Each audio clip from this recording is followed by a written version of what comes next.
উজানের ঢল আর বৃষ্টিতে যশোরের ভবদহের ৩ শতাধিক গ্রামে ফের জলাবদ্ধতা। পানিবন্দী ২ লাখ মানুষের চরম দুর্ভোগ। বাড়িতে জল, আমাদের ঘরে সাপ উঠে যায়, আমাদের বাচ্চাদের নিয়ে বসবাস করতে আমাদের খুব কষ্ট হয়। চুলকানি, ঘা, পাঁচরা সব কিছুতে আমাদের যন্ত্রণা। আমরা ডিপের জল আনতে পারি না, ল্যাট্রিন বাথরুমে যেতে পারে না। রাঙামাটির দুর্গম অঞ্চলে ম্যালেরিয়ার প্রকোপ, ৭ মাসে শনাক্ত প্রায় ২৫০০। দুশ্চিন্তায় স্বাস্থ্য বিভাগ। যেখানে যেখানে ম্যালেরিয়া সন্দেহ হলে প্রত্যেককে যাতে ম্যালেরিয়া আরডিটি পরীক্ষা করা হয়। মেরামতের অভাবে বান্দরবানের ৭২টি বেইলি ব্রিজ যেন মৃত্যু ফাঁদ। ঝুঁকিপূর্ণ সেতুতে চলাচলে বাড়ছে দুর্ঘটনা। ঝুঁকিপূর্ণ বেইলি সেতু আরসিসি সেতুতে স্থায়ীভাবে রিপ্লেস করার জন্য একটি উন্নয়ন প্রকল্প প্রস্তাব সড়ক পরিবহন মন্ত্রণালয়ে প্রেরণ করা হয়েছে। শরীয়তপুরে মসজিদ কমিটি নিয়ে দ্বন্দ্বের জেরে বিএনপি নেতাকে হত্যা। জিজ্ঞাসাবাদের জন্য একজন আটক।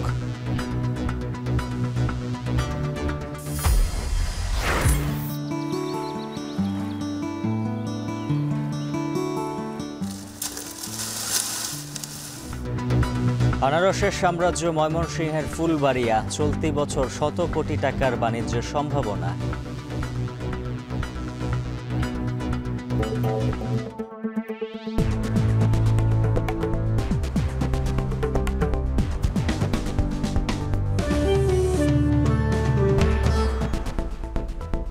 স্বাগত এখন জনপদে, সঙ্গে আছে আমি উজ্জ্বল হাফিজ। উজানের পানি ও কয়েকদিনের ভারী বৃষ্টিতে আবারও যশোরের ভবদহের ৩ শতাধিক গ্রামে দেখা দিয়েছে জলাবদ্ধতা। পানিবন্দী ২ লাখ মানুষ। প্লাবিত হয়েছে বেশিরভাগ ঘরবাড়ি, শিক্ষা প্রতিষ্ঠান, রাস্তাঘাট আর মাছের ঘের। এ নিয়ে আরও জানাতে ভবদহ এলাকা থেকে যুক্ত আছেন রিপন হোসেন। আর রিপন, জানাবেন জলাবদ্ধতায় মানুষের ভোগান্তি কতটা বেড়েছে, আর একই সঙ্গে সংকট নিরসনে বিভিন্ন সময় সরকারের পক্ষ থেকে আশ্বাস দেওয়ার পরও স্থায়ী সমাধান কেন মিলছে না? আসলে প্রায় ১ মাস ধরে এই জলাবদ্ধতা রয়েছে। জলাবদ্ধতার কারণে এই অঞ্চলের মানুষের বিভিন্ন সমস্যা হচ্ছে। চলাচলের সমস্যার পাশাপাশি অর্থনৈতিকভাবে কিন্তু তারা ক্ষতিগ্রস্ত হচ্ছেন। পাশাপাশি যে স্কুল, কলেজ, মাদ্রাসাগুলো রয়েছে, প্রায় ১.৫ শতাধিক স্কুল, কলেজ, মাদ্রাসা বন্ধ রয়েছে এবং এর ফলে প্রায় যে স্কুলগুলো চালু রয়েছে সেখানে প্রায় ৫০% শিক্ষার্থীও কিন্তু কমে গিয়েছে বলে জানিয়েছেন যারা শিক্ষক রয়েছেন তারা। পাশাপাশি এই অঞ্চলের যে জলাবদ্ধতার কারণে মাছের ঘের, ভেড়ি সবকিছু কিন্তু পানির নিচেই রয়েছে। এখন পর্যন্ত বাড়িতে কারোর কোমর পানি পর্যন্ত হাঁটু পানি রয়েছে। অনেকে বাঁশের সাঁকো তৈরি করে সেই তাদের বাড়িতে যাতায়াত করছেন। অনেকে রাস্তার ধারে বসবাস করছেন। অনেকটা সাপ, ব্যাঙ, গরু বাছুর, হাঁস মুরগি একসাথেই কিন্তু মানুষের বসবাস। এখানে জীবনযাপন করছেন তারা। রয়েছে খাবার পানির সংকট, রয়েছে বিভিন্ন টয়লেটের সংকট। বিশেষ করে নারী বা শিশু তারা কিন্তু বেশি এই সমস্যায় রয়েছেন বলে জানিয়েছেন এখানকার যারা ভুক্তভোগী রয়েছেন তারা। যদিও প্রশাসনের পক্ষ থেকে তারা সংকট নিরসনে বারবার চেষ্টা করেন, তবে গত ২০ বছরে কিন্তু এই হলে এই সমস্যার কিছুটা হলেও সমাধান হবে। পাশাপাশি যে খালগুলো রয়েছে, খালগুলো খনন করার দাবি কিন্তু করেছিলেন এলাকাবাসী। এখনো পর্যন্ত সেই খাল খনন করা হয়নি।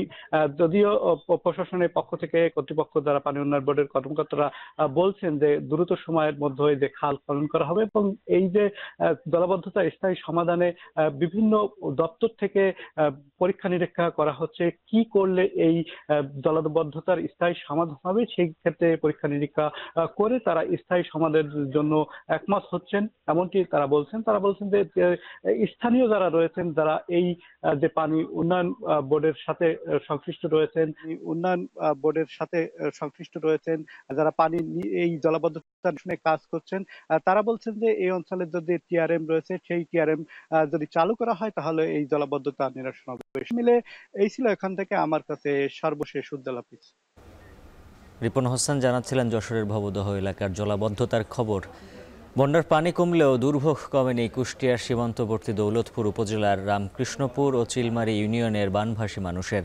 নতুন করে দেখা দিয়েছে পানিবাহিত রোগ, রয়েছে খাবার সংকটও। দুর্গত মানুষের সহায়তায় স্থানীয় প্রশাসনের পাশাপাশি কাজ করছে রাজনৈতিক, সামাজিক বিভিন্ন সংগঠন। মেজবা উদ্দিন পলাশের তথ্য ছবিতে থাকছে প্রতিবেদন। উজানের ঢল আর ভারী বৃষ্টিপাতে কুষ্টিয়ায় পদ্মা নদীতে পানি বাড়ে। সৃষ্ট বন্যায় পানিবন্দী হয়ে পড়েন দৌলতপুর উপজেলার রামকৃষ্ণপুর ও চিলমারি ইউনিয়নের ৩৫ গ্রামের অন্তত ৫০,০০০ মানুষ। ডুবে গেছে আমাদের এই যে বাড়ির কান্থা স্রোতে ভাসায় নিয়ে গেছে। বন্যা পড়তে বাপ আমাদের ধারে সব ধসে নিয়ে গেছে বাপ, পথ রাস্তা আমাদের নাই। বন্যায় বসতবাড়ি রাস্তাঘাট ক্ষতিগ্রস্ত হওয়ার পাশাপাশি ব্যাপক ক্ষতি হয়েছে আমন ধান সহ অন্যান্য ফসলের। তলিয়ে যায় প্রায় ১,০০০ হেক্টর ফসলি জমি। তবে বর্তমানে পানি কমতে শুরু করলেও কমেনি বানভাসী মানুষের দুর্ভোগ। নতুন করে দেখা দিয়েছে পানিবাহিত নানা রোগ। বিশুদ্ধ খাবার পানি সহ দেখা দিয়েছে খাদ্যের সংকটও। পোকামাকড় ও সাপের উপদ্রবের পাশাপাশি সংকট দেখা দিয়েছে গোখাদ্যের। সমস্ত আবাদ এই মাঠের মধ্যে বন্যায় সব একসাথে মিলন হয়ে গেছে। আমাদের যদি এখানে একটা ব্রিজ হয়, এমনি রাস্তাঘাট যদি হয়, তাহলে আমাদের এখানকার জিনিসপাতি লিজাই বাইরে বেচতে পারবো, 2 টাকা বেশি বেচতে পারবো। শহরের ভিতরে যে একটা সমস্যা হয়, গর্ভবতী বা যে কোনো মানুষের কোনো সমস্যা হয়, তাহলে আমাদের সে দেখা যাচ্ছে যে সেই সমস্যাটা আমরা সমাধান করতে পারিনি, জাতি মারা যায়।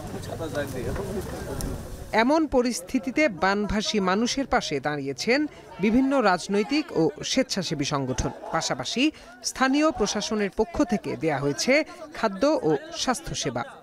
এলাকার মানুষের দীর্ঘদিনের দাবি এলাকার মানুষের একটা সেতুর জন্য। চিলমারি, রামকৃষ্ণপুর, প্রাকপুর এবং ফিলিপনগর এই 4টে এলাকার জন্য একটি আলাদা একটি হাসপাতাল স্থাপিত হবে, সেটা আমরা জোর দাবি জানাচ্ছি। এই ক্ষতিকে যতটুকু পুষিয়ে আনা সম্ভব ইনশাল্লাহ আমরা কথা দিচ্ছি চিলমারি এবং রামকৃষ্ণপুরের মানুষকে আমরা তাদের পাশে আছি।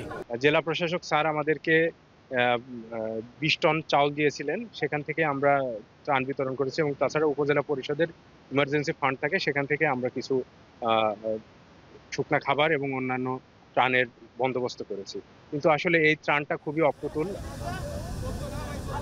বন্যা পরিস্থিতি নিয়ন্ত্রণের পাশাপাশি বানভাসী মানুষের দুর্দশা কমাতে প্রশাসনের কার্যকর পদক্ষেপের প্রত্যাশা স্থানীয়দের।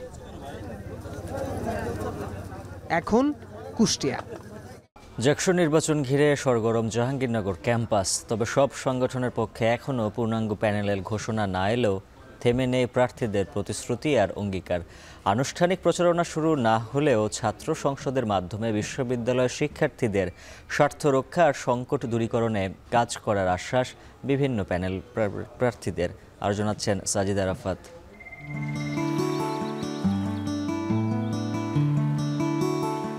সবুজ শ্যামলিমায় মোড়ানো জাহাঙ্গীরনগরের ক্যাম্পাস, যেখানে বইছে ভোটের হাওয়া।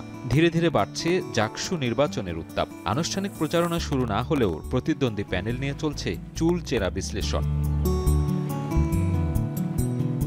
আসন্ন নির্বাচনকে ঘিরে এরই মধ্যে কয়েকটি ছাত্র সংগঠন প্যানেল ঘোষণা করলেও অনেকেই স্বতন্ত্র প্রার্থী হিসেবে ভোটারদের মন জয় করতে প্রস্তুতি নিচ্ছেন।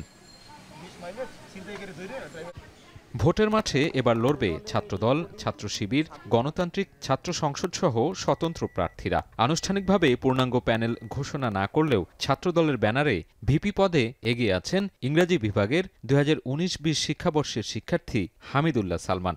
আমরা সবসময় শিক্ষার্থীদের পাশে আছি।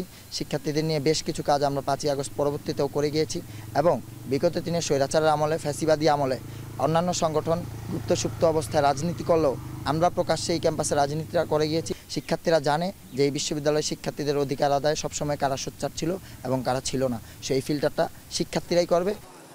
অন্যদিকে ছাত্র শিবির ঘোষিত সমন্বিত শিক্ষার্থী জোটের প্যানেল থেকে জিএস পদে লড়বেন মাজহারুল ইসলাম, যিনি 2018-19 শিক্ষাবর্ষের ইংরেজি বিভাগের শিক্ষার্থী।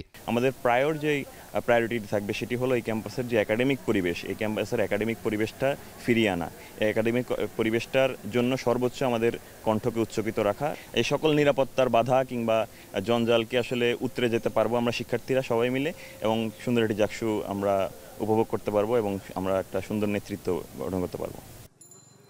24-এর বৈষম্য বিরোধী ছাত্র আন্দোলনের সাবেক আহ্বায়ক আরিফুজ্জামান উজ্জ্বল ভিপি পদে লড়বেন গণতান্ত্রিক ছাত্র সংসদ সমর্থিত শিক্ষার্থী ঐক্য ফোরাম থেকে। মার্কেটিং বিভাগের এই শিক্ষার্থীর প্রত্যাশা অভ্যুত্থান পরবর্তী নতুন আকাঙ্ক্ষাকে ধারণ করে জাকসুর ধারাবাহিকতা রক্ষা ও শিক্ষার্থীদের সংকট সমাধানে কাজ করা।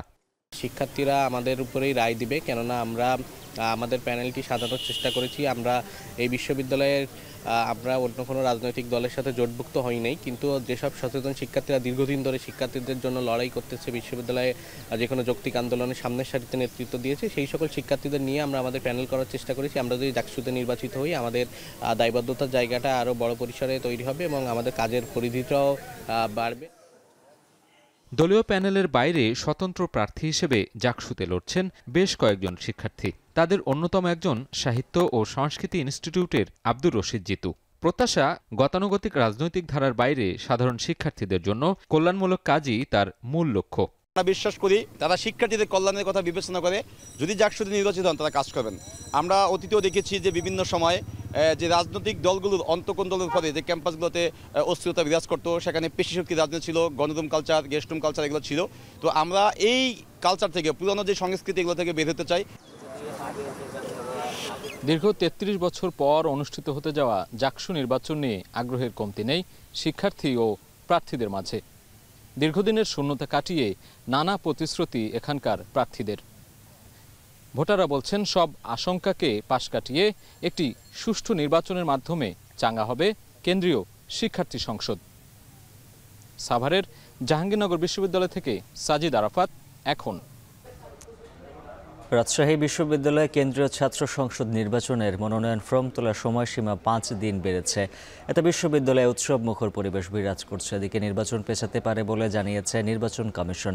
বিস্তারিত জানাতে রাজশাহী বিশ্ববিদ্যালয় থেকে যুক্ত আছেন মারুফ হাসান। মারুফ, জানাবেন গেল 3 দিনে কতজন প্রার্থী মনোনয়নপত্র সংগ্রহ করেছেন, আর নির্বাচন নিয়ে কি বলছেন শিক্ষার্থীরা?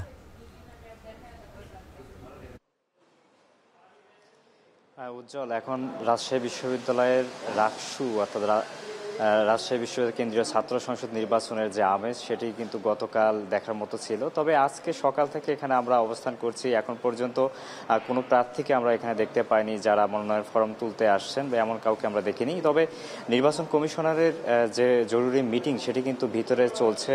এখানে আমরা অনেক তথ্য হয়তো নতুনভাবে পেয়ে যেতে পারি। তার মধ্যে আমি যদি গত 3 দিনের তথ্য আপনাকে যদি বলে রাখি, প্রথম দিন নির্বাচন কমিশনের দেয়া তথ্য মতে এখানে রাকসুর যে মনোনয়ন ফর্ম তুলেছিলেন 5 জন, রাকসুর ফর্মের ভিতরে ছিল এগুলো। তারপর দ্বিতীয় দিনে তুলেছিলেন 11 জন এবং গতকাল ছিল সবচেয়ে বেশি ফর্ম উত্তোলন। গতকাল 144 জন ফর্ম কিন্তু তুলেছেন। এবং আমরা জানি এখানে আবাসিক 17টি হল রয়েছে। 17টি আবাসিক হলে এ পর্যন্ত 3 দিনে 363 জন বিভিন্ন পদে কিন্তু ফর্ম তুলেছেন। তবে নির্বাচনকে ঘিরে ক্যাম্পাস জুড়ে এক ধরনের আমেজ বিরাজ করছে। তবে শিক্ষার্থীদের কাছ থেকে যতটুকু আমরা জানতে পেরেছি, তারা বলছেন যে যেহেতু নির্বাচন কমিশন 5 দিন সময় বৃদ্ধি করে দিয়েছে, হয়তোবা তার জন্যই এই শিক্ষার্থীরা ফর্ম উত্তোলনের জন্য একটু সময় নিচ্ছেন। হয়তো শেষ সময়গুলোতে তারা ফর্ম তুলতে পারেন বলেও জানা যায়। তবে নির্বাচন কমিশনের গতকাল আমরা দেখেছি যে তারা শিক্ষার্থীদের দাবির মুখে 3টি সিদ্ধান্ত কিন্তু নিয়েছেন।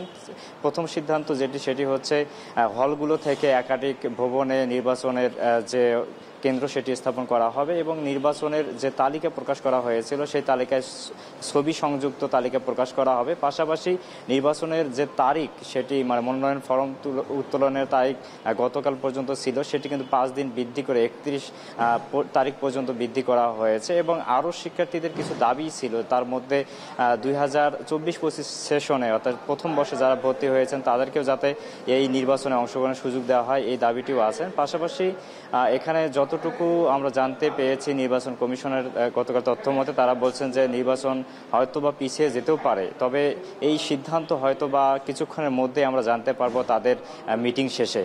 উজ্জ্বল, রাজশাহীর রাকসুর যে নির্বাচন সেই নির্বাচনকে ঘিরে এই ছিল আমার কাছে সবশেষ তথ্য। মারুফ হাসান যুক্ত ছিলেন রাজশাহী বিশ্ববিদ্যালয় থেকে। বরিশাল নার্সিং কলেজের 3 শিক্ষককে অপসারণ সহ 2 দফা দাবিতে ক্লাস পরীক্ষা বর্জন করে ক্যাম্পাসে অবস্থান কর্মসূচি পালন করছেন শিক্ষার্থীরা। এ নিয়ে আরও জানাতে বরিশাল নার্সিং কলেজ থেকে যুক্ত আছেন অমিত হাসান। অমিত, জানাবেন অপসারণ চাওয়া 3 শিক্ষকের বিরুদ্ধে কি অভিযোগ রয়েছে, আর শিক্ষার্থীদের দাবি নিয়ে কলেজ কর্তৃপক্ষ কি বলছে?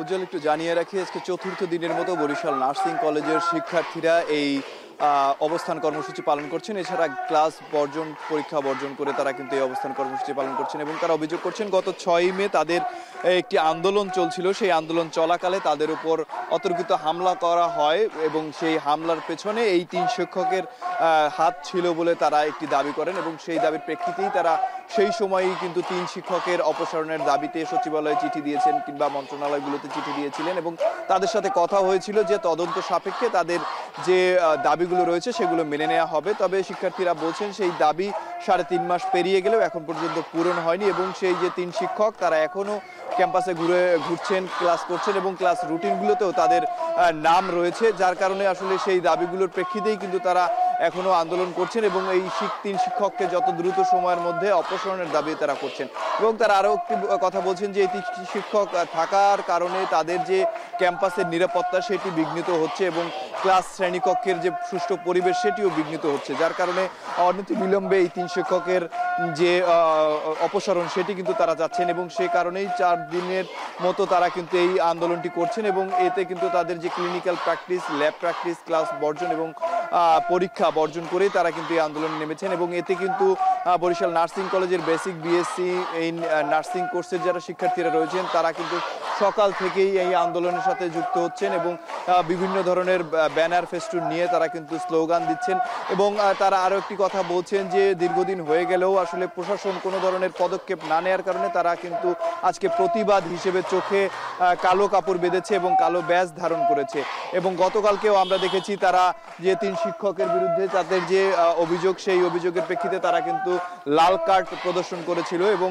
আজকে 4র্থ দিনের মতো এই আন্দোলন চলছে এবং তারা বলছেন যে তাদের দাবি যতক্ষণ পর্যন্ত মেনে নেওয়া না হবে ততক্ষণ পর্যন্ত তারা কিন্তু এই অনির্দিষ্টকালের জন্য এই আন্দোলন চালিয়ে যাবে বলে হুঁশিয়ারি দিয়েছেন এবং আগামীতে এই আন্দোলন আরো কঠোর হবে বলেও তারা দাবি করছেন এবং তারা 2 দফা দাবি নিয়ে এই যে আন্দোলন সেটি চালাচ্ছেন এবং তারা দীর্ঘদিন ধরেই কিন্তু এই আন্দোলন করছিলেন এবং আজকে 4র্থ দিনের মতো তারা আন্দোলন করছেন এবং বলছেন যে যদি তাদের দাবি দ্রুত সময়ের মধ্যে আগামী 5 দিনের মধ্যে আসলে মেনে নেওয়া না হয় সেক্ষেত্রে কিন্তু তারা এই অনির্দিষ্টকালের জন্য যে তাদের যে কর্মসূচি সেটি চালিয়ে যাবেন, একই সাথে তাদের ক্লাস বর্জন এবং অন্যান্য যে কার্যক্রম সেগুলোও বর্জন করবেন এবং নানা ধরনের কর্মসূচি তারা পালন করার হুঁশিয়ারি দিয়েছেন। তো বরিশাল নার্সিং কলেজ থেকে এই ছিল আমার কাছে সর্বশেষ। উজ্জ্বল।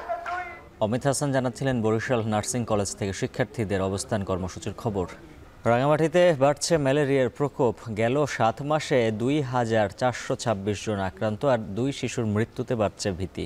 জেলার সীমান্তবর্তী জুরাছড়ি, বিলাইছড়ি, বরকল ও বাঘাইছড়ি উপজেলায় ম্যালেরিয়ার আক্রান্তের হার বেশি। এমন পরিস্থিতিতে 2030 সালের মধ্যে দেশ থেকে ম্যালেরিয়া নির্মূলে সরকারের লক্ষ্য অর্জন নিয়ে দেখা দিয়েছে শঙ্কা। জিয়াউর রহমান জুয়েলের প্রতিবেদন। পার্বত্য অঞ্চলের জেলা রাঙামাটি, খাগড়াছড়ি ও বান্দরবান দেশের সবচেয়ে ম্যালেরিয়া প্রবণ এলাকা। দেশে মোট 36 প্রজাতির অ্যানোফিলিস মশা দেখা গেলেও এদের মধ্যে কেবল ম্যালেরিয়া ছড়ায় 7 প্রজাতি। পার্বত্য এই অঞ্চলে প্রতি বছর এপ্রিল থেকে অক্টোবর পর্যন্ত ম্যালেরিয়ার প্রকোপ বাড়ে। বিশেষ করে ভারত ও মিয়ানমারের সাথে রাঙামাটির সীমান্তবর্তী জুরাছড়ি, বিলাইছড়ি, বরকল ও বাঘাইছড়ি উপজেলায় ম্যালেরিয়া ছড়িয়ে পড়ে বেশি। তবে অসচেতনতা, দুর্গম আর স্বাস্থ্য বিভাগের জনবল সংকটে নিয়ন্ত্রণ করা যাচ্ছে না ম্যালেরিয়া। জেলা সিভিল সার্জন জানায়, গেল জানুয়ারি থেকে জুলাই পর্যন্ত 7 মাসে রাঙ্গামাটির 10 উপজেলায় ম্যালেরিয়ার রোগী শনাক্ত হয়েছে 2426 জন, যার মধ্যে জুনে সর্বোচ্চ 986 ও জুলাইয়ে 764 জন আক্রান্ত হন। এদের মধ্যে গেল 20 ফেব্রুয়ারি চমেক হাসপাতালে মারা যায় বিলাইছড়ির ফারুয়ার বাসিন্দা 4.5 বছরের প্রত্যাশা তঞ্চঙ্গা। আর 12 জুলাই সদর হাসপাতালে মৃত্যু হয় রাঙামাটির বন্দুকভাঙ্গার বাসিন্দা 10 বছরের সুদীপ্তা চাকমা। 5 দিন পর পরীক্ষা করছে, পরীক্ষা করার পর ম্যালেরিয়া ধরা পড়ছে এবং চিকিৎসায় আছে। শনিবার থেকে জ্বরটা হচ্ছে, বুধবারে পরীক্ষা করছে, বুধবারে ধরা পড়ছে। ম্যালেরিয়া প্রবণ প্রান্তিক জনগোষ্ঠীর জন্য সরকারি বেসরকারি সমন্বিত উদ্যোগের পাশাপাশি সচেতনতা বাড়ানোর তাগিদ এই চিকিৎসকের। সরকারকে এবং বেসরকারি যে এনজিও ব্র্যাক আমরা সমন্বিতভাবে কাজ করে যাচ্ছি। আসলে এলাকার জনগোষ্ঠীকে সচেতন না করতে পারলে হবে না। এই যে আমরা যে মশারি ইউজ করা রাতের বেলা ঘুমানোর সময় এবং দিনের বেলা যে এলাকাগুলোতে ভ্রমণ করবো সেগুলো ঝুঁকদার পরিষ্কার রাখা, মশার কামড় থেকে নিজেকে যতটুকু সেভ করে রাখা, বিশেষ করে সকাল এবং সন্ধ্যায় সাধারণত অ্যানোফিলিস মশা বেশি কামড় দেয়, এই সময়গুলোতে নিজেকে প্রোটেক্ট করে রক্ষা রাখা। গত বছরের চেয়ে এবার ম্যালেরিয়ায় আক্রান্তের সংখ্যা কমাতে মাঠ পর্যায়ে কার্যক্রমে সজাগ দৃষ্টি রাখতে সংশ্লিষ্টদের নির্দেশনা দেওয়ার কথা জানান যারা সিভিল সার্জন। গত বছরের তুলনায় এই বছরের ম্যালেরিয়ার সংখ্যাটা কিছুটা বেড়েছে, এই জন্য আমাদের মাঠ পর্যায়ে পর্যন্ত কার্যক্রম চলমান আছে। আমাদের নির্দেশনা দিয়েছি যে যেখানে যেখানে ম্যালেরিয়া সন্দেহ হলে প্রত্যেককে যাতে ম্যালেরিয়া RDT পরীক্ষা করা হয়, আর যেখানে ব্লাড স্লাইড পরীক্ষা করার সুযোগ আছে সেই জায়গাগুলোতে আমরা বলেছি যে ব্লাড স্লাইড করার জন্য। সর্বশেষ 2016 সালে একজনের মৃত্যুর 8 বছর পর চলতি বছর ম্যালেরিয়ায় 2 শিশুর মৃত্যুর ঘটনা নতুন করে ভীতি আর উদ্বেগ বাড়িয়েছে পাহাড়ে। এমন পরিস্থিতিতে 2030 সালের মধ্যে দেশ থেকে ম্যালেরিয়া নির্মূলে সরকারের লক্ষ্য অর্জন নিয়ে দেখা দিয়েছে শঙ্কা। জিয়াউর রহমান জুয়েল, এখন রাঙামাটি। বান্দরবানে সংস্কারের অভাবে মৃত্যু ফাঁদে পরিণত হয়েছে অভ্যন্তরীণ অধিকাংশ বেইলি ব্রিজ। প্রতিদিন ঝুঁকিপূর্ণ এসব বেইলি ব্রিজ দিয়ে চলাচল করছে হাজারো মানুষ। দ্রুত সংস্কার করা না হলে ঘটতে পারে বড় দুর্ঘটনা। রিজবি রাহাতের প্রতিবেদন। বান্দরবনের রুমা, রোয়াংছড়ি, থানচি, লামা ও আলীকদম সহ প্রায় প্রতিটি উপজেলায় রয়েছে ছোট বড় অসংখ্য বেইলি ব্রিজ। দীর্ঘদিন মেরামতের অভাবে ঝুঁকিপূর্ণ হয়ে মৃত্যু ফাঁদে পরিণত হয়েছে ব্রিজগুলো। 80-র দশকে নির্মিত এসব ব্রিজের কোনো অংশ ধসে পড়েছে, কোথাও বা খুলে গেছে লোহার পাটাতন, আবার কোথাও পচে গেছে কাঠ। এ অবস্থায় বালুর বস্তা ও লোহার পাটাতন দিয়ে কোনো মতে মেরামত করে চলছে কাজ। ঝুঁকিপূর্ণ এসব সেতুর উপর দিয়ে প্রতিদিন চলাচল করছে ছোট বড় অসংখ্য যানবাহন। দ্রুত সংস্কার করা না হলে যে কোনো সময় ব্রিজ ভেঙে ঘটতে পারে মারাত্মক দুর্ঘটনাও, বন্ধ হয়ে যেতে পারে সড়ক যোগাযোগ ব্যবস্থা। তাই সেতুগুলো সংস্কার সহ প্রয়োজনীয় ব্যবস্থা গ্রহণের দাবি চালক, পর্যটক ও স্থানীয় বাসিন্দাদের। খুবই খারাপ, কখন ভাঙবো এটা কেউ বলতে পারে না। তো আমাদের কাজের লোকেরা আমরা অনেক কষ্ট হচ্ছে, এই গাড়ি যাওয়ার আসা যাওয়ার এগুলা অনেক কষ্ট হচ্ছে। ব্রিটিশ আমলের এগুলা দেখেন আপনি মরিচা ধরে গেছে, আর এগুলো গাড়ি চালার এখন উপযোগী না। ব্রিজগুলো অল্প অল্প সংস্কার করে, তারপরে আর কোনো খোঁজ খবর নাই। এটা অনেক পুরাতন ব্রিজ, আমরা চাই এটা দ্রুত সংস্কার হোক। সমস্যা সমাধানে বান্দরবান রাঙামাটি সড়কে 5টি বেইলি ব্রিজ RCC সেতুতে রূপান্তর করা হবে বলে জানান সড়ক ও জনপথের এই কর্মকর্তা। ইতিমধ্যে আমাদের বিভিন্ন সড়কের বেইলি সেতুগুলো আমাদের PMP প্রস্তাবনার মাধ্যমে কয়েকটি বেইলি সেতু স্থায়ী সেতুতে রূপান্তর করা হয়েছে। বান্দরবানের বাকি 54টি ঝুঁকিপূর্ণ বেইলি সেতু RCC সেতুতে স্থায়ীভাবে রিপ্লেস করার জন্য একটি উন্নয়ন প্রকল্প প্রস্তাব সড়ক পরিবহন মন্ত্রণালয়ে প্রেরণ করা হয়েছে। তো প্রস্তাবটি অনুমোদিত হলে অধিকাংশ ঝুঁকিপূর্ণ বেইলি সেতু RCC স্থায়ী সেতুর দ্বারা প্রতিস্থাপিত হয়ে যাবে। সড়ক ও জনপথ বিভাগের তথ্য মতে বান্দরবান জেলায় অস্থায়ীভাবে নির্মিত গুরুত্বপূর্ণ 8টি সড়কে 159টি বেইলি ব্রিজ আছে। এর মধ্যে নতুন RCC সেতু নির্মিত হয়েছে 87টি। বাকি 72টি ঝুঁকিপূর্ণ সেতুর মধ্যে মারাত্মক ঝুঁকিপূর্ণ সেতু 54টি। এখন বান্দরবন। শরীয়তপুরের জাজিরায় মসজিদ কমিটি নিয়ে দ্বন্দ্বের জেরে কবির সর্দার নামে এক বিএনপি নেতাকে ছুরিকাঘাতে হত্যা করা হয়েছে। এই ঘটনায় জিজ্ঞাসাবাদের জন্য 1 জনকে আটক করেছে পুলিশ। মঙ্গলবার রাত 9টার দিকে উপজেলার বড়কান্দি এলাকায় এ ঘটনা ঘটে। নিহত কবির সর্দার বড়কান্দি ইউনিয়ন বিএনপির যুগ্ম আহ্বায়ক ছিলেন। পুলিশ জানায় উমরদি মাতবরকান্দি এলাকার একটি মসজিদ কমিটিকে কেন্দ্র করে কবির সর্দার ও আলমাজ সর্দারের মধ্যে বিরোধ চলছিল। এর জের ধরে আলমাজ সর্দার ও তার সমর্থকরা কবির সর্দারকে ছুরিকাঘাত করে। পরে স্থানীয়রা তাকে উদ্ধার করে জাজিরা উপজেলা স্বাস্থ্য কমপ্লেক্সে নিলে চিকিৎসকরা তাকে মৃত ঘোষণা করেন। নিহতের পরিবার ও এলাকাবাসীর অভিযোগ, ফজরের আজান ও বয়ান দেয়া নিয়ে দ্বন্দ্বের জেরেই কবিরকে হত্যা করেছে আলমাজ সর্দার ও তার অনুসারীরা।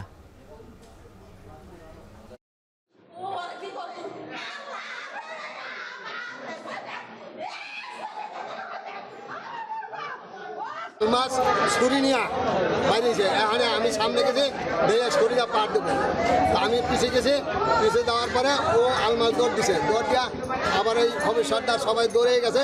দৌড়ে যাওয়ার পরে ওই সাকাত হোসেনের বাড়ির সামনে যাইয়া আমরা তার পিছিয়ে পড়ে গেছি, যাইয়া ওখানে আর পার দিছে, এখানে বুকে পার দিয়া পুষ্করের মধ্যে হালাই দিছে। এটা হলো যে ওই যে মসজিদ কমিটি নিয়ে দ্বন্দ্ব ছিল, এই দ্বন্দ্ব প্রেক্ষিতে এই যে খবির সর্দার 55কে এই যে আলমাস এই একই এলাকার আলমাস আর কি তার বাড়ির লোক আলমাস সর্দার তাকে চাকরি দিয়ে স্টেপ করতে হয়েছিল।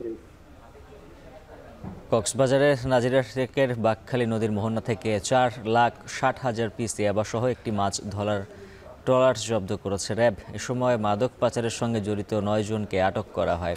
র্যাব জানায়, গোয়েন্দা তথ্যের ভিত্তিতে মঙ্গলবার বিকেলে বাকখালী নদীর মোহনায় অভিযান চালিয়ে সন্দেহভাজন ট্রলারটি আটক করে তল্লাশি চালানো হয়। এ সময় 4,60,000 পিস ইয়াবা জব্দ করা হয়। আটককৃতরা দীর্ঘদিন ধরে অভিনব কৌশলে ইয়াবা পাচার করে আসছিল। ট্রলারটির মালিক এবং চালানোর মূল হোতা মহেশখালীর মোহাম্মদ বোরহান উদ্দিন, তবে তিনি পলাতক রয়েছে বলে জানিয়েছে র্যাব।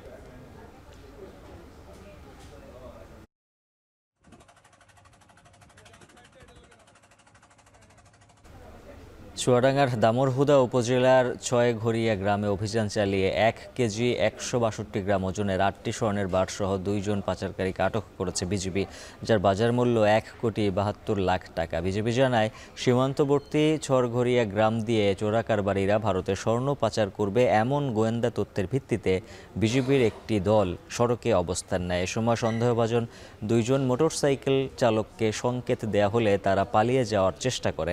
পরে তাদের আটক করে বিজিবি সদস্যরা।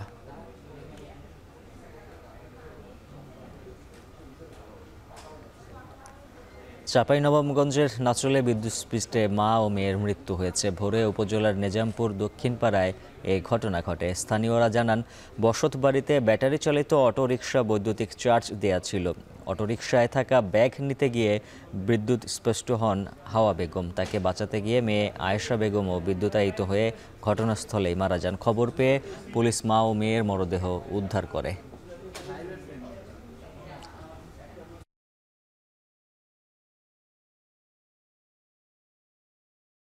আমন ধান রোপণ ও পরিচর্যায় ব্যস্ত সময় পার করছেন নওগাঁর চাষিরা। নিয়মিত বৃষ্টি হওয়ায় কমেছে সেচ খরচ।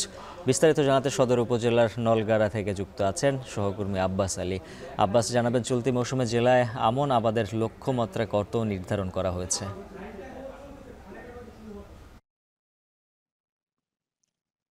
উজ্জ্বল, আমি এখন অবস্থান করছি নওগাঁ সদর উপজেলা নলগড়া বিলের মাঠে। এই মাঠে কৃষকরা কোথাও হাল চাষ করছে, কোথাও চারা রোপণ করছে, আবার কোথাও আগাছা পরিষ্কার সহ সার প্রয়োগ করছে। আপনাকে একটি বিষয় জানিয়ে রাখি যে চলতি আমন মৌসুমের শুরু থেকে নিয়মিত বৃষ্টি হচ্ছে, আর এই বৃষ্টির কারণে কৃষকদের যে বাড়তি সেচ অর্থাৎ শ্যালো মেশিন বা গভীর নলকূপ থেকে যে সেচ দিতে হয় তা আলাদা করে সেচের প্রয়োজন হচ্ছে না। অর্থাৎ আকাশে যে বৃষ্টি, এই বৃষ্টির কারণে তাদের সেচ খরচ সাশ্রয় হচ্ছে। বলা যায় যে প্রতি বিঘেতে তাদের যে প্রায় 2,000 টাকা খরচ হতো, এখন পর্যন্ত আসলে এই নিয়মিত বৃষ্টি হওয়ার কারণে সেচ খরচ থেকে তারা সাশ্রয় হচ্ছেন বলে জানিয়েছেন। আর কৃষি অফিসের তথ্য বলছে যে গত 3 মাসের গড়ে প্রায় 184 মিলিমিটার বৃষ্টি হয়েছে। আর এই বৃষ্টির কারণে শুধু যে সেচ খরচ কৃষকদের সাশ্রয় হচ্ছে এমনটি না, অর্থাৎ এই বৃষ্টি সারেরও কাজ করছে। অর্থাৎ নাইট্রোজেন যে একটি সার, ইউরিয়া যে সার রয়েছে, সেই সারেরও কাজ করছে এই বৃষ্টিতে। এতে করে কৃষকদের দুই সুবিধা হচ্ছে বলে জানিয়েছেন। আর কৃষকরা আরও জানিয়েছেন যে গত ইরিবোরো মৌসুমে তারা ধানের ভালো দাম পেয়েছেন। অর্থাৎ বলা যায় যে প্রায় 16 থেকে 1700 টাকা মন ধানের দাম পেয়েছেন। আর সেই আগ্রহ থেকে এবার তারা আমন পরিচর্যা শুরু করছেন এবং ভালোভাবে তারা যত্ন নিচ্ছেন বলে জানিয়েছেন। অর্থাৎ তারা আশা করছেন যে এই আমন মৌসুমে তারা প্রতি বিঘা থেকে 22 থেকে প্রায় 25 মন হারে ফলন পাবেন এবং তারা আরও আশা করছেন যে দাম প্রায় 1400 থেকে 1600 টাকা মন তারা দাম পাবেন এবং লাভবান হবেন। তারা আরও জানিয়েছেন যে আমন মৌসুমে তাদের যে প্রতি বিঘাতে খরচ হয়ে থাকে 8 থেকে 10,000 টাকা, অর্থাৎ রোপণ থেকে শুরু করে কাটামাড়াই করে ঘরে ওঠানো পর্যন্ত প্রায় তাদের 8 থেকে 10,000 টাকা খরচ হয়। সেখান থেকে কিছুটা পানি সাশ্রয় হচ্ছে বলে তারা জানিয়েছেন। আর জেলা কৃষি অফিসের তথ্য মতে জেলায় এবছর 1,96,000 হেক্টর জমিতে আমন চাষাবাদের লক্ষ্যমাত্রা নির্ধারণ করা হয়েছে। এখন পর্যন্ত প্রায় 84% ধান আবাদ করা হচ্ছে, অর্থাৎ রোপণ করা হচ্ছে। আগামী আরও প্রায় 20 থেকে 25 দিনের মধ্যে আরও রোপণ করা হবে এবং লক্ষ্যমাত্রা অর্জিত হবে বলে জানিয়েছেন। আর যে আবাদ হয়েছে তার থেকে প্রায় এবছর 10,06,000 টন ধান উৎপাদন হবে। আর এখান থেকে এই কৃষকদের উদ্বুদ্ধ করতে এবছর প্রায় 34,500 জন কৃষককে বীজ এবং সার প্রণোদনা হিসেবে প্রদান করা হয়েছে বলে জানিয়েছে কৃষি বিভাগ। তো এই ছিল আমার কাছে আমন চাষাবাদ রোপণ পরিচর্যা নিয়ে সবশেষ।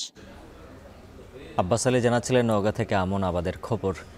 নওগাঁ সদর উপজেলার প্রত্যন্ত গ্রামের কৃষক নেতা আস্তান মোল্লা কৃষকদের স্বার্থ রক্ষায় দুবলহাটির জমিদার হরনাথ রায় চৌধুরীর বিরুদ্ধে বিদ্রোহ করেছিলেন। তিনি 85 বছর আগে প্রয়াত হলেও আজও মানুষের মুখে মুখে তার বীরত্বগাথা।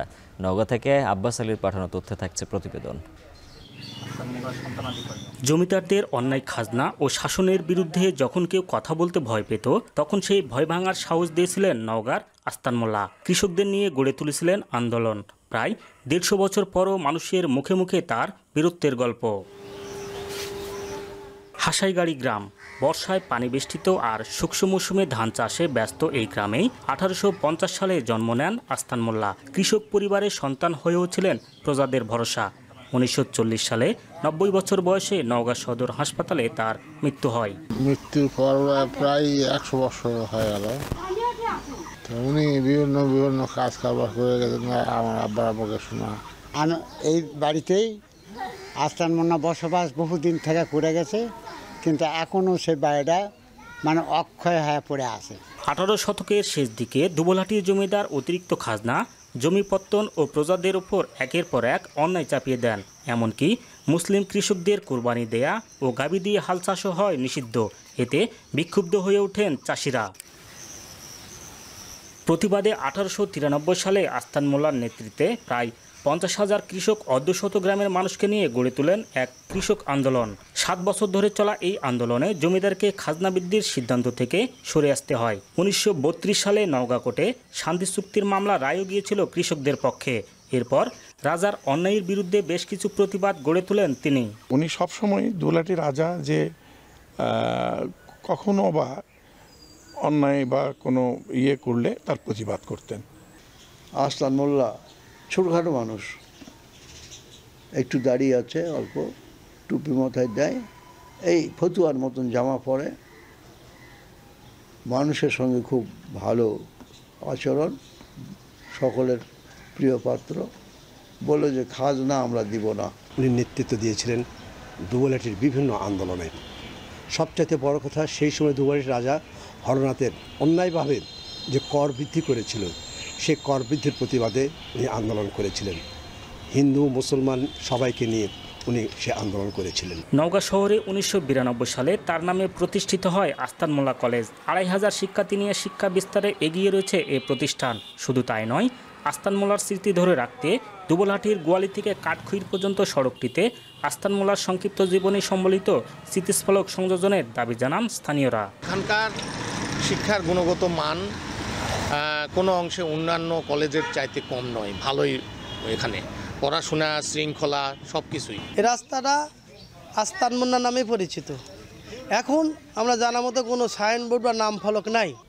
দুবলহাটি থেকে কাঠখড় পর্যন্ত 7 কিলোমিটার রাস্তা, ওনার পায়ে হাঁটা সব সময় চলতো, এই জন্যে এই নামে পরিচিত আছে এই রাস্তাটা। কৃষকের ন্যায্য অধিকার প্রতিষ্ঠায় তিনি যে ভূমিকা রেখেছিলেন সেটা প্রমাণ করে আস্তান মোল্লা শুধু নওগাঁ নয়, বাংলার কৃষক সমাজেরও এক চিরস্মরণীয় নায়ক।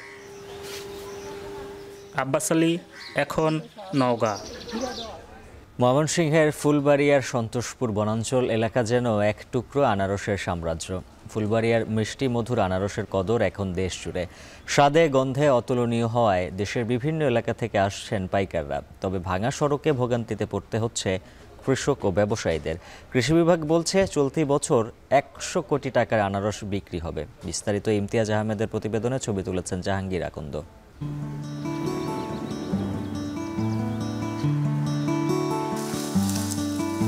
যতদূর চোখ যায় ময়মনসিংহের ফুলবাড়িয়া উপজেলার কাঁচা হলদে আভায় বিস্তৃত আনারসের বাগান।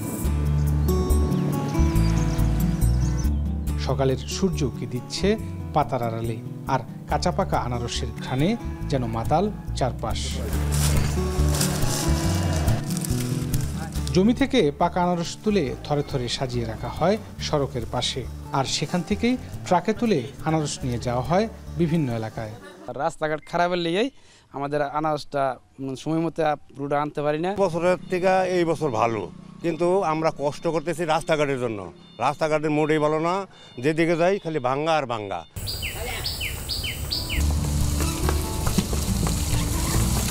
সন্তোষপুর বনাঞ্চলের এই পথ ধরে ঘোরাঘুরি করে রোজ এমন গাড়িয়ালদের দেখা মেলে।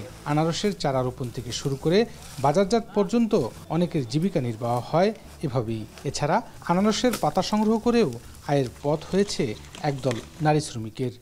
বাগান নিরাই পাতা, এই যে কোম্পানির পাতা আছে 25 টাকা ময়নার থেকে কাজ করতেছে। এই চলতেছে, এই গোড়ার ইনকাম দেই, কিন্তু গোড়া দিয়ে ইনকাম করা অনেক কষ্ট ভাই। রাস্তাঘাট হইলে মনে করুন সব দিক দিয়ে ভালো হবো, মনে করেন আনারসের টেহাও আমরা বেশি পাবো, টেহাও বেশি কামাই করা হামো।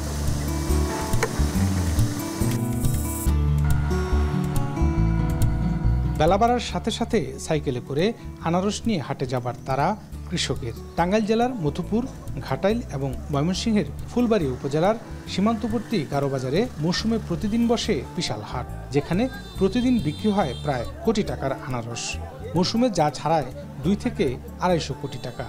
2.5 মাস 3 মাসের মধ্যে মধুপুর উপজেলা, ঘাটাইল, পাশাপাশি ফুলবাড়িয়া 3 উপজেলায় মিলিয়ে কমপক্ষে 3 থেকে 400 কোটি টাকার আনারস বিক্রি হয় শুধু গারোবাজার। আমরা যাতে বহির্বিশ্বে, সারা বিশ্বে যাতে আমাদের আনারসটা পৌঁছে, ওই উদ্যোগে, ওই মনোভাবে আমরা কাজ করতেছি। উপজেলা কৃষি কর্মকর্তা বলছেন, এবারে ফুলবাড়িয়ায় আনারসের আবাদ হয়েছে 650 হেক্টর জমিতে, যেখান থেকে বাণিজ্য হবে অন্তত 100 কোটি টাকা। এছাড়া বিদেশে আনারস রপ্তানি করতে দুবাইয়ে আনারসের নমুনা পাঠানো হয়েছে বলেও জানান তারা। এই ফুলবাড়ী উপজেলায় প্রত্যেক বছর প্রায় 100 কোটি টাকা মূল্যের একটা বাজার রয়েছে এই আনারসের একটি। এটা আমাদের ফুলবাড়িয়ার জন্য কৃষির ক্ষেত্রে একটা বড় একটা অর্জন। পিক সিজনে হিউজ পরিমাণের আনারস আমাদের নষ্ট হয়, সেক্ষেত্রে যদি রপ্তানি করা যায় সেক্ষেত্রে একটা ব্যাপক সাশ্রয় বৈদেশিক মুদ্রা অর্জনের একটা সুযোগ থাকবে।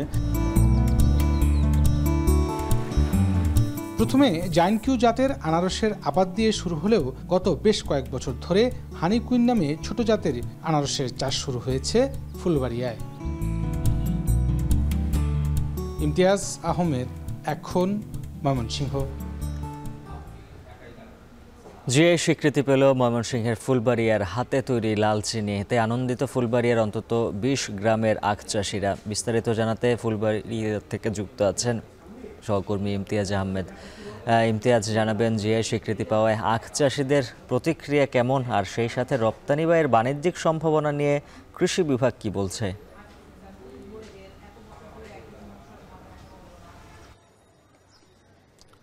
উজ্জ্বল, নিঃসন্দেহে ময়মনসিংহবাসী তথা ফুলবাড়িয়া জনপদের যে প্রান্তিক মানুষ, তাদের দীর্ঘদিনের একটি চাওয়া ছিল যে লালচিনি জিআই স্বীকৃতি পাক, এবং এই লালচিনি এই জনপদের প্রায় 250 বছরের ঐতিহ্য।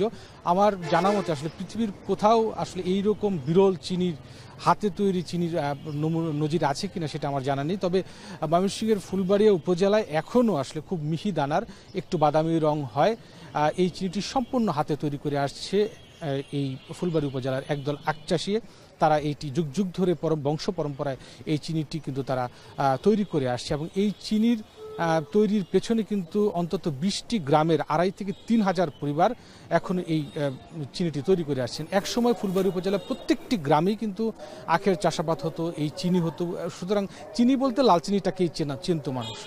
কিন্তু পরবর্তীতে সাদা চিনি যখন চলে আসে এবং আখের উৎপাদন খরচ যখন বৃদ্ধি পেতে থাকে, দাম পড়ে যেতে থাকে, তখন কিন্তু অনেকটাই আখ চাষ কমিয়ে দেয় কৃষকরা, যার ফলে কিন্তু একসময় মুখ থুবড়ে করে এই শিল্পটি। পরবর্তীতে এখনও প্রায় যেটা বললাম যে 20টি গ্রামের কিন্তু এখনও বিভিন্ন এই ফুলবাড়ী উপজেলায় পলাশতরী, রঘুনাথপুর, এনায়েতপুর, বাগতা, কালাদহ, নাওগাঁও সহ যে লালমাটি অধ্যুষিত যে এলাকাগুলো রয়েছে, সেখানে কিন্তু সম্পূর্ণ হাতে তৈরি এই চিনিটি উৎপাদন করা হয়। মূলত পৌষ থেকে চৈত্র মাস পর্যন্ত পুরোদমে আখ মারাই থেকে শুরু করে এই চিনি তৈরির কাজ চলে। প্রথমে আখ কেটে আনা হয়, সেখান থেকে স্যালো মেশিনের সাহায্যে আখের রস সংগ্রহ করা হয়। সেই রস জ্বলন্ত কড়াই এবং ডিঙিতে সেগুলো রাখা হয় এবং ঘণ্টাখানেক সেটি জাল দেওয়ার পর সেটি যখন ঘন হয়ে যায় তখন সম্পূর্ণ কাঠের যে মুগুর বা দব বলা হয় সেটি দিয়ে প্রায় 30 মিনিটের মতো নাড়াচাড়া করার পরেই কিন্তু সেখান থেকে কিছুটা বাদামি রঙের শুকনো পাউডার জাতীয় যে চিনিটি উৎপাদিত কিন্তু হয়।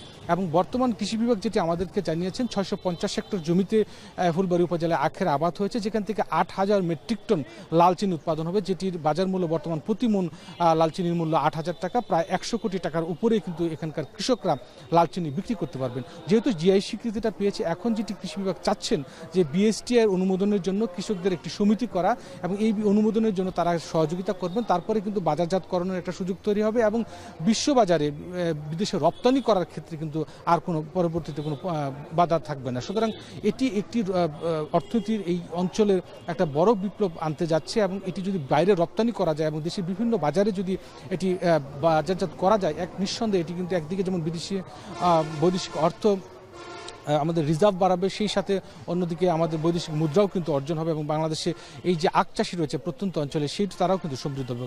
কৃষি বিভাগ ইতিমধ্যেই বলছেন যে অনেক বেসরকারি কোম্পানি কিন্তু তাদের সাথে যোগাযোগ করছেন এই চিনি কেনার জন্য এবং ইতিমধ্যে যেহেতু এই একটি বিষয় জানানো প্রয়োজন, এই ময়মনসিংহের এই ফুলবাড়ী উপজেলার বাক্তা কালীগড় এলাকায় একটি আখ শোধনাগার ছিল, সেখানে মূলত উৎকৃষ্ট মানের যে আখের চারা সেগুলো একদম বালাইনাশক দিয়ে বা রোগ প্রতিরোধ করে কিন্তু কৃষকদের হাতে তুলে দেওয়া হতো।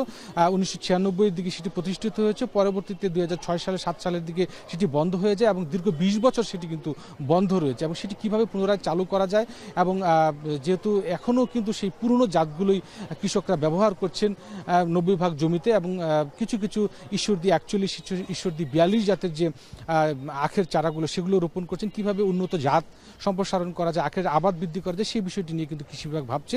ইতিমধ্যেই কৃষি বিভাগ থেকে প্রণোদনার জন্য কিন্তু মন্ত্রণালয়ে চিঠি পাঠানো হয়েছে। তবে সাধারণ আখ চাষিরা খুব আনন্দিত, উচ্ছ্বসিত, যারা উদ্যোক্তা রয়েছে তারাও আনন্দিত এবং সর্বশেষ তারা যেটা চাচ্ছেন কৃষি প্রণোদনা এবং উন্নত প্রযুক্তি এবং এই চিনিটি যদি বিদেশে রপ্তানি করা যায় তাহলে একটা অপার সম্ভাবনা দুয়ার খুলবে ফুলবাড়িয়া জনপদের জন্য, লালচিনির জন্য। সব মিলিয়ে এই ছিল উজ্জ্বল ফুলবাড়িয়া লালচিনির সর্বশেষ খবর আমার কাছে। ময়মনসিংহ থেকে যুক্ত ছিলেন সহকর্মী ইমতিয়াজ আহমেদ। শেষ করব এখন জনপদে, তার আগে শিরোনামগুলো জানিয়ে দিচ্ছে আরও একবার। উজানের ঢল আর বৃষ্টিতে যশোরের ভবদহের 3 শতাধিক গ্রামে ফের জলাবদ্ধতা, পানিবন্দী 2 লাখ মানুষের চরম দুর্ভোগ। বাড়িতে জল, আমাদের ঘরে সাপ উঠে যায়, আমাদের বাচ্চাদের নিয়ে বসবাস করতে আমাদের খুব কষ্ট হয়। চুলকানি, ঘা, পাঁচরা সব কিছুতে আমাদের যন্ত্রণা, আমরা ডিপের জল আনতে পারি না, ল্যাট্রিন বাথরুমে যেতে পারে না। রাঙামাটির দুর্গম অঞ্চলে ম্যালেরিয়ার প্রকোপ, 7 মাসে শনাক্ত প্রায় 2500, দুশ্চিন্তায় স্বাস্থ্য বিভাগ। যেখানে যেখানে ম্যালেরিয়া সন্দেহ হলে প্রত্যেককে যাতে ম্যালেরিয়া RDT পরীক্ষা করা হয়। মেরামতের অভাবে বান্দরবানের 72টি বেইলি ব্রিজ যেন মৃত্যু ফাঁদ, ঝুঁকিপূর্ণ সেতুতে চলাচলে বাড়ছে দুর্ঘটনা। ঝুঁকিপূর্ণ বেইলি সেতু RCC সেতুতে স্থায়ীভাবে রিপ্লেস করার জন্য একটি উন্নয়ন প্রকল্প প্রস্তাব সড়ক পরিবহন মন্ত্রণালয়ে প্রেরণ করা হয়েছে। শরীয়তপুরে মসজিদ কমিটি নিয়ে দ্বন্দ্বের জেরে বিএনপি নেতাকে হত্যা, জিজ্ঞাসাবাদের জন্য একজন আটক।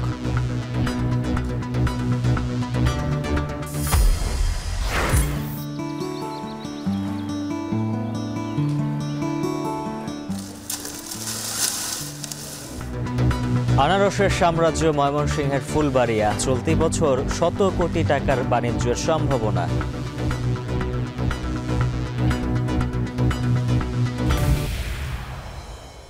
আর এই ছিল এখন জনপদে। এখন টেলিভিশন ওয়েবসাইটে দেখুন এখন.tv, ফেসবুকে দেখতে ভিজিট করুন facebook.com/tv.এখন আর ইউটিউবে দেখুন youtube.com/c/echontv।